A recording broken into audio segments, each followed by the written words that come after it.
कराग्रे वक्ते लक्ष्मी करमूले सरस्वती कर मध्य तुम गोविंद प्रभात एक दशु समुद्र वसने देवी पर्वत तन्मंडले विष्णु पतिर्मद पाद पक्षम वसुदेव स्तम देवम कंचारमदम देव की परमाणु कुशल गुरु ब्रह्मा गुरु विष्णु गुरु देव महेश्वर गुरु साक्षात पर ब्रह्मा तस्मै श्री मुक्करो तो वासलम पगलो दत्ति गिरि रबियो तो पात्मो वंदे परमानंद हे माता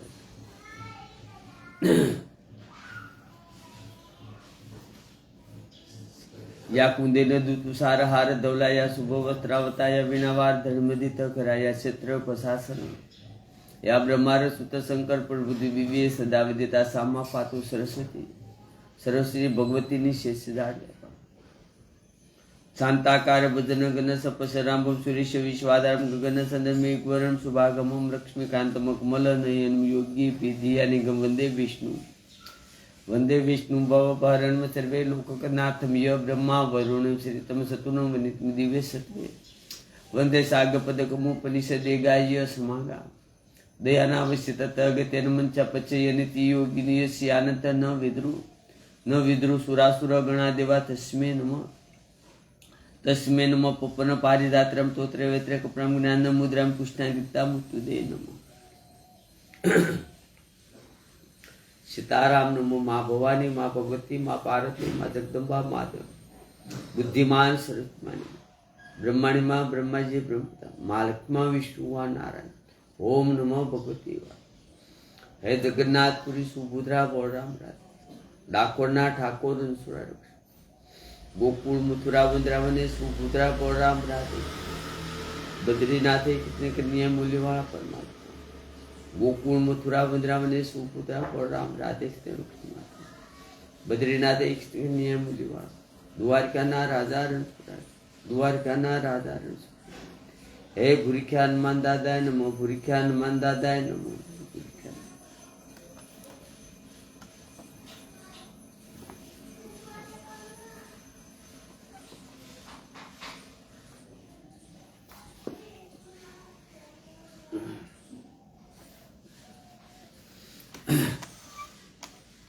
श्रीमद् भागवत महापुराण 10मो સક્રદ અને 52મો અધ્યાય આ 52મો અધ્યાય છે શ્રીમદ્ ભાગવત મહાપુરાણ છે આથી મોટું કોઈ પુરાણ નથી કોઈ ગ્રંથ નથી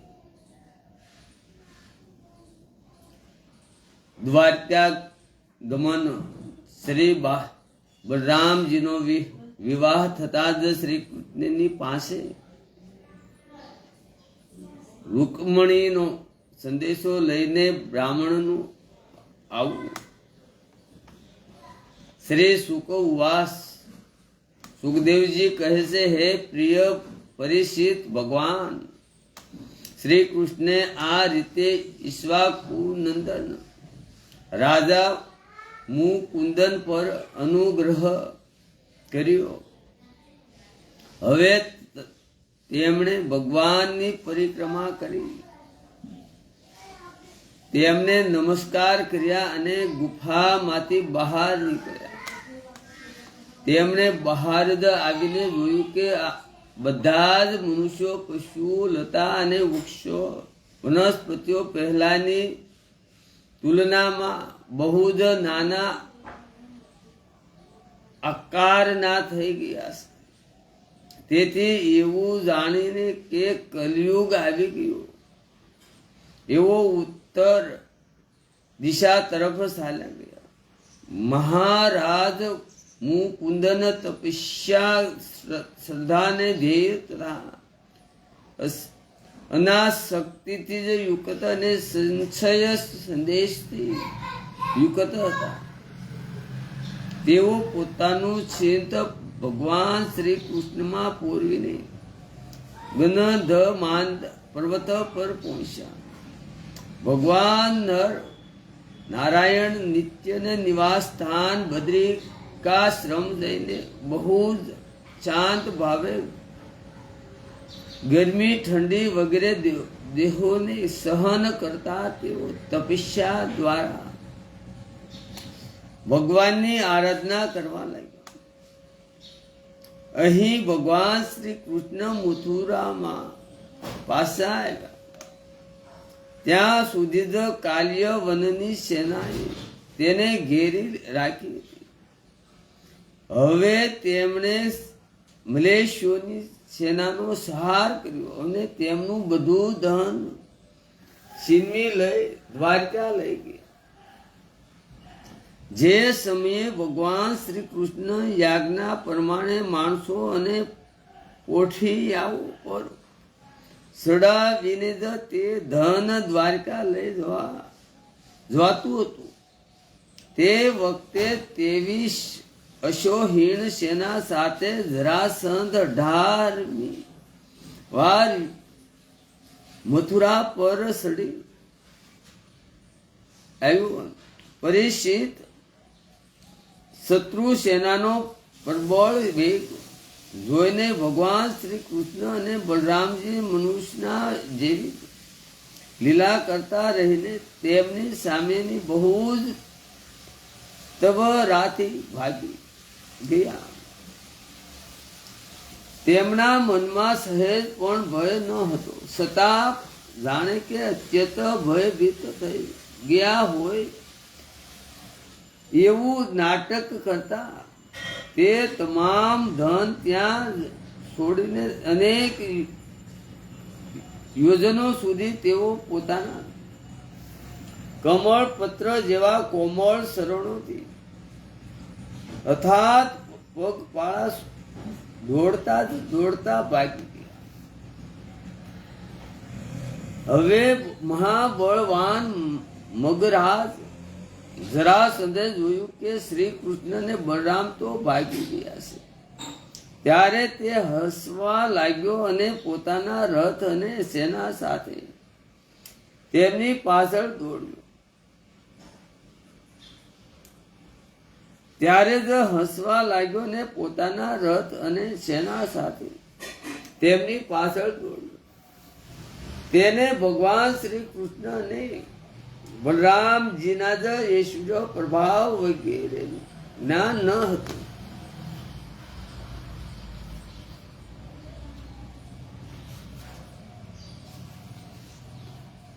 ઘણે દૂર સુધી દોડવાને કારણે બંને ભાઈ થોડા થાકી ગયા હોય એવા થઈ ગયા.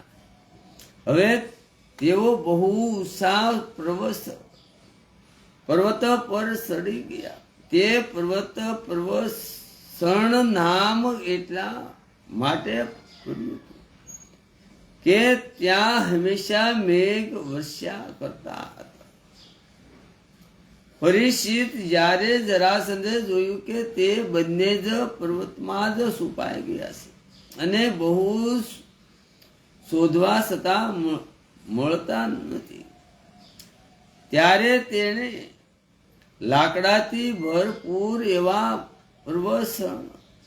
પર્વતની ચારે બાજુ આગ લગાડવાની તેને બાળી મૂક્યો. જ્યારે ભગવાને જોયું કે પર્વતના છેડા બળવા લાગ્યા છે, ત્યારે બંને ભાઈ જરાસંધની સેનાને ઓળગીને બહુ જ વેગપૂર્વક તે 11 યોજન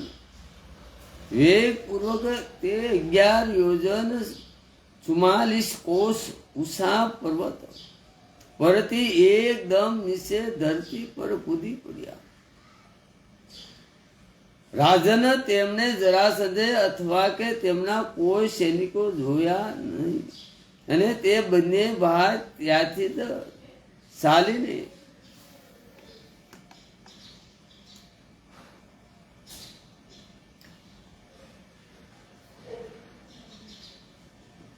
બહુ જ વેગથી તેઓ પર્વતથી 11 યોજન અને 44 કોષ ઉષા પર્વત પરથી એકદમ નીચે ધરતી પર કૂદી પડ્યા.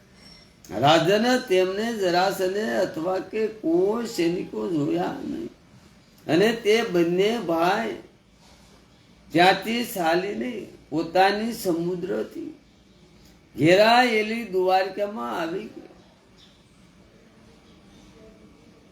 જરાસંધે એવું જ માની લીધું કે શ્રી કૃષ્ણને બલરામ તો બળી ગયા હશે. ત્યારે તે પોતાની બહુ મોટી સેના સાથે મગધ દેશ ચાલ્યો ગયો. એ વાત હું તમને પહેલા જ 9મા સક્રતમાં કહી ચૂક્યો કે આનંદ દેશના રાજા શ્રી માન રેવતજીએ પોતાની રેવતી નામની કન્યા બ્રહ્માજીની પ્રોણાથી બલરામજી સાથે પ્રણાલી. પરીક્ષિત ભગવાન શ્રી કૃષ્ણ પણ સર્વીય વરમાં આવેલા શિશુપાલ તથા તેના પક્ષપાતી સાલવ વગેરે રાજાઓએ બળપૂર્વક હરાવીને બધાની સામે જેમ ગરુડે સુદાસ અમૃત નું હરણ કર્યું હતું, જેમ ગરુડે સુધા અમૃતનું હરણ કર્યું હતું, તે જ રીતે વેદિકની રાજકુમારી રૂકમણીને હરી લાવ્યા અને તેમની સાથે લગ્ન કર્યા. રૂકમણીજી રાજા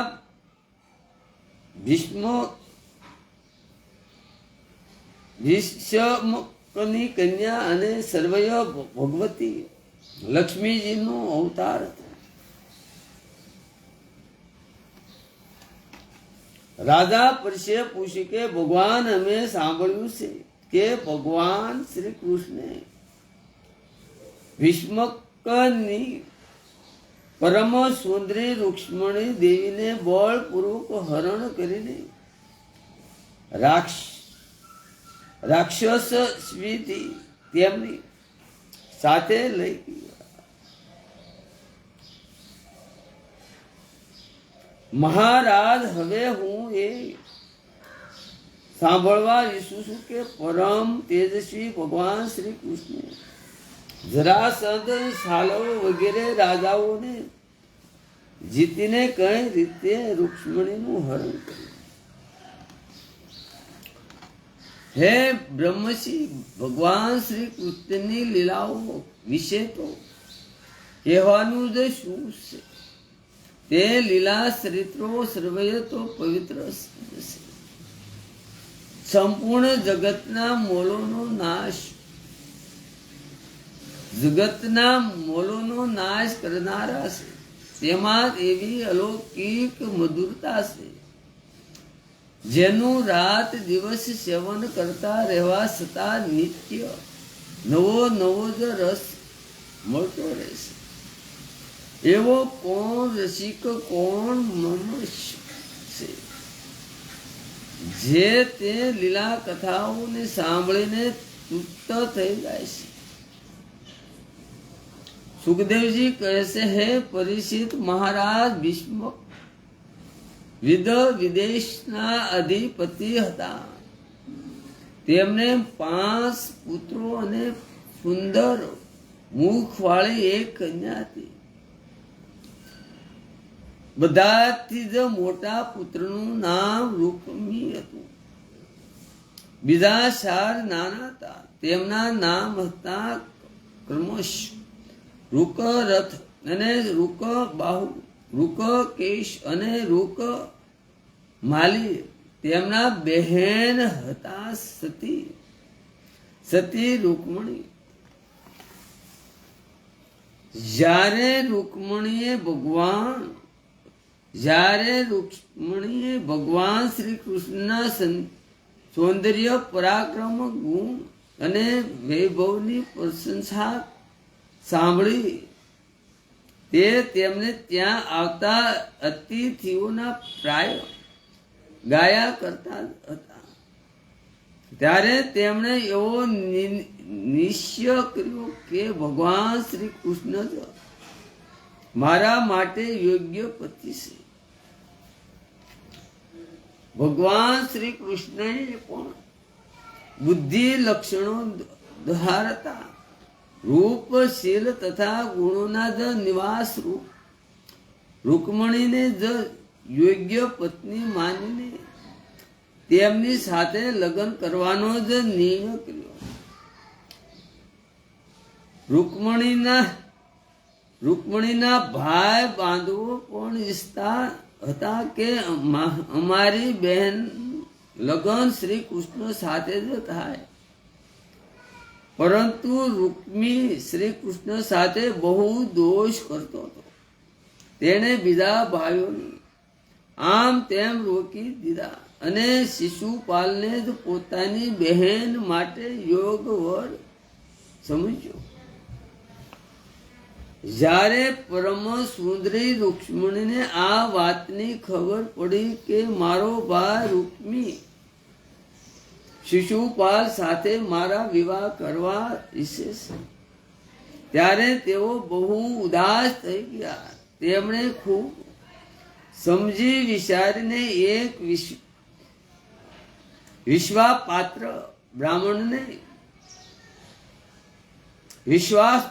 બ્રાહ્મણને તુરત શ્રી કૃષ્ણ પાસે મોકલ્યા. જ્યારે તે બ્રાહ્મણ દેવતા દ્વારકાપુરીમાં પહોંચ્યા ત્યારે દ્વારપાળ તેમને રાજમહેલમાં લઈ તથા જઈને બ્રાહ્મણ દેવતાને જોયું કે આદિ પુરુષ ભગવાન શ્રી કૃષ્ણ સોનાના સિંહાસન પર બિરાજેલા છે. બ્રાહ્મણના પરમ ભગત ભગવાન શ્રી કૃષ્ણ તે બ્રાહ્મણ દેવતાઓને જોતા જ પોતાના આસન પરથી નીચે ઉતરી ગયા અને તેમણે પોતાના આસન પર બેસાડીને જેમ દેવતાઓ ભગવાનની પૂજા કરે છે તેવી જ તેમની પૂજા કરી. આદર સત્કાર કુશળ પ્રશ્ન પછી જ્યારે બ્રાહ્મણ દેવતાએ ભોજન કરી લીધું ત્યારે સંતોના પરમ આશ્રમ ભગવાન શ્રી કૃષ્ણ તેમની પાસે ગયા અને પોતાનો કોમળ કર કમળથી તેમની શરણ સેવા કરતા જ રહીને શાંત ભાવે પૂછવા લાગ્યા.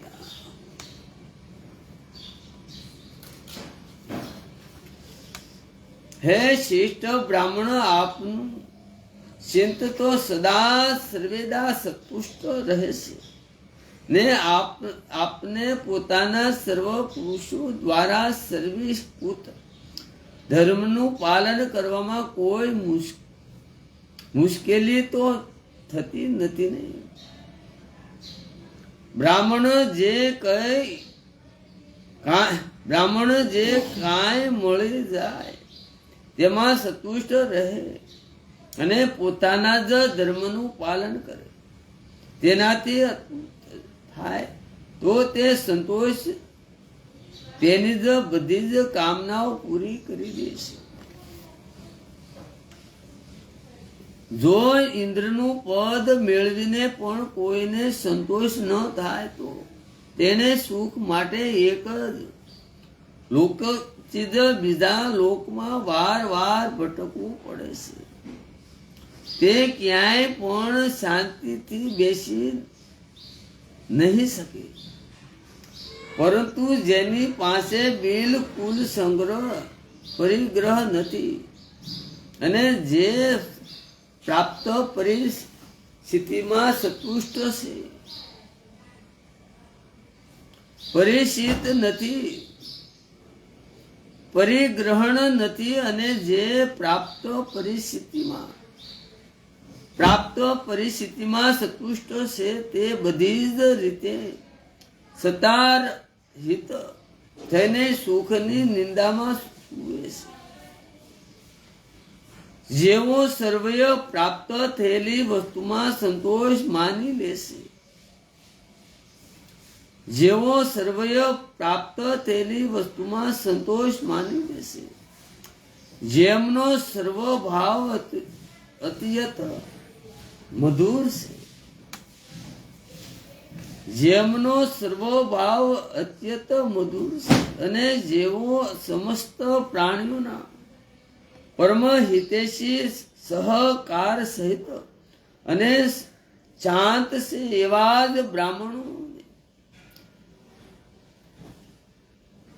હું મસ્તક નમાવી નમસ્કાર કરું છું. બ્રહ્મદેવ રાજા તરફથી તો આપ લોકોને બધા પ્રકારની સુવિધા મળે છે. જેના રાજ્યમાં પ્રજાનું સારી રીતે પાલન થાય છે અને જેની પ્રજા આનંદમાં રહે છે તે રાજા બંને બહુ જ પ્રિય છે. બ્રહ્મદેવ આપ ક્યાં હેતુથી અને કઈ અભિલાષાથી એટલો વિકટ માર્ગ કાપીને અહીં પધાર્યા છો? જો કોઈ વાત વિશેષ ગુપ્ત ન હોય તો મને કહો. અમે આપની શી સેવા કરીએ? પરિચિત લીલાથી જ મનુષ્ય રૂપ ધારણ કરનાર ભગવાન વાસુદેવ શ્રી કૃષ્ણએ જ્યારે આ પ્રમાણે બ્રહ્મદેવને પૂછ્યું ત્યારે તેમણે બધી વાત કહી સંભળાવી. ત્યાર પછી તેઓ ભગવાનને રૂક્ષ્મણીજીનો સંદેશો કહેવા લાગ્યા. રૂક્ષ્મણીએ કહ્યું કે હે ત્રિભુવન સુંદર, આપના ગુણોનું મેં શ્રવણ કર્યું છે. હે ગુણાનું વાત કરુણા દ્વારા માંથી અંતકરણમાં પ્રવિષ્ટ થઈને